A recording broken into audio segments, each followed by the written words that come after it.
Welcome back to our channel learn maths 2.0. இப்போ நம்ம என்ன சம் பார்க்க போகிறோம்னா டிஎன்பிஎஸ்சி குரூப் 4 2025 கேட்ட அந்த சம்மை தான் பார்க்க போகிறோம். அதாவது என்ன கொடுத்துருக்காங்க, ஒரு கிளாஸ் இருக்குது, அதில் இருக்கக்கூடிய மாணவர்களின் எண்ணிக்கைக்கும் மாணவிகளின் எண்ணிக்கைக்கும் ரேஷியோ கொடுத்துட்டாங்க. எவ்வளவு? 5:3.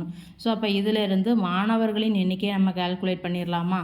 அப்போ 5 இன்ட்டு சம் வேல்யூ 5 இன்ட்டு எக்ஸ்ன்னு எடுத்துக்கிறேன். அப்போ மாணவிகளின் எண்ணிக்கை என்னவாக இருக்கும்? இங்கே 3 தானே இருக்குது. ஸோ அப்போ 3 இன்ட்டு எக்ஸ். ஸோ இப்போ இதில் இருந்து நம்ம மாணவர்களின் எண்ணிக்கையும் மாணவிகளின் எண்ணிக்கையும் கால்குலேட் பண்ணிட்டோம். அதுக்கப்புறம் என்ன கண்டிஷன் கொடுத்துருக்காங்க, மாணவர்களில் 16% பேர் தேர்ச்சி பெறவில்லை. அப்போனா மிச்சம் இருக்கக்கூடிய 84% பேர் பாஸ் ஆகிருப்பாங்களா?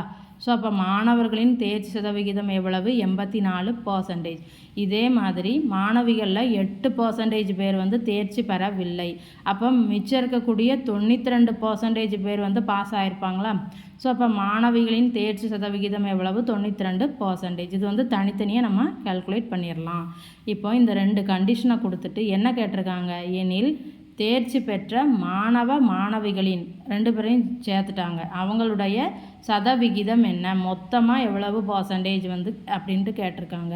இப்போ நமக்கு மாணவர்களின் எண்ணிக்கை தெரியும், அதே மாதிரி மாணவர்களின் தேர்ச்சி சதவிகிதமும் தெரியும். அப்போ இதில் இருந்து மாணவர்கள் எத்தனை பேர் பாஸ் ஆகியிருப்பாங்க அப்படிங்கிறத கால்குலேட் பண்ணிடலாமா? அதை எப்படி கால்குலேட் பண்ணலாம்? எண்ணிக்கை எவ்வளவு? 5x. அப்போ இதில் தானே எவ்வளவு? 84% தேர்ச்சி சதவிகிதம்.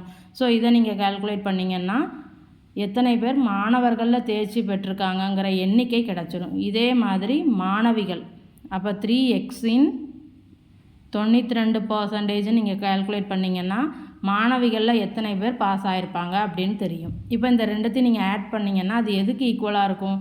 அந்த வகுப்பில் இருக்கக்கூடிய மொத்த மாணவ மாணவிகளின் அதில் எத்தனை பேர் தேர்ச்சி பெற்றிருப்பாங்க அதுக்கு ஈக்குவலாக இருக்குமா? அதை எப்படி கால்குலேட் பண்ணலாம்? அப்போ இந்த வகுப்பில் மொத்தம் எத்தனை பேர் இருக்காங்க? 5x + 3x 8x பேர் இருப்பாங்களா? அப்போ 8xன் தேர்ச்சி சதவிகிதம் தான் இப்போ நம்ம கால்குலேட் பண்ண போகிறோம். அதை நம்ம y%ன்னு வச்சுக்கலாம். ஸோ இதை நீங்கள் சால்வ் பண்ணிங்கன்னா நமக்கான ஆன்சர் கிடச்சிரும்.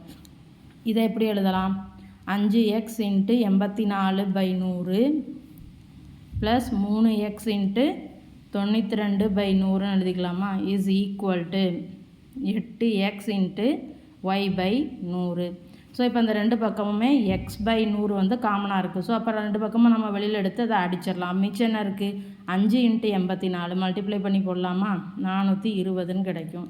அதே மாதிரி 3 × 92 627 இஸ் ஈக்குவல் டு 8 × y மட்டும் இருக்கும். ஸோ இந்த ரெண்டுத்தையும் ஆட் பண்ணலாமா? 696 இஸ் ஈக்குவல் டு 8 × y. இதை அடிக்கலாமா?